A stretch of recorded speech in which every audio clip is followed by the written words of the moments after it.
हम भोजपुरी गायक टुनटुन यादव। बड़ी खुशी की बात है कि हमारे छोटे भाई संजीत सागर जी के एक यूट्यूब चैनल है संजीत सागर ऑफिशियल, तो आप लोग उस चैनल को ज़्यादा से ज़्यादा सब्सक्राइब करिए, संजीत सागर ऑफिशियल, और ढेर सारा प्यार आशीर्वाद दीजिए। नमस्कार, प्रणाम। मैं गायक हेमंत हरजाई अब तमाम भगवान के श्रोता दर्शक बंधु को नमस्कार करता हूं, प्रणाम करता हूं। और आज बताते हुए बेहद खुशी हो रही है कि मेरे छोटे भाई संजीत सागर जी, जी हां, मढ़ौरा प्रखंड के चनना गांव के रहने वाले मेरे छोटे भाई संजीत सागर जी का एक अपना यूट्यूब चैनल है, जिस चैनल का नाम है संजीत सागर ऑफिशियल।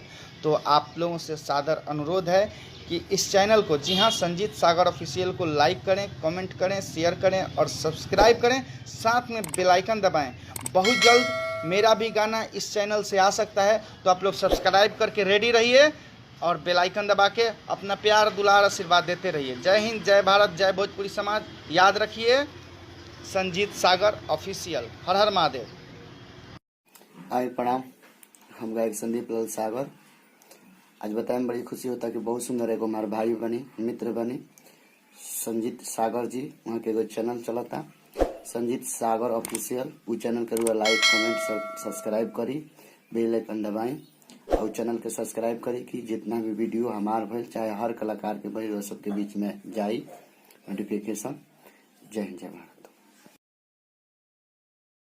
आई भैया प्रणाम। हम व्यास सत्येंद्र यादव, भोजपुरी के नारदी के गौनिहार। रउरा सबसे एगो बात बतावे चाहतनी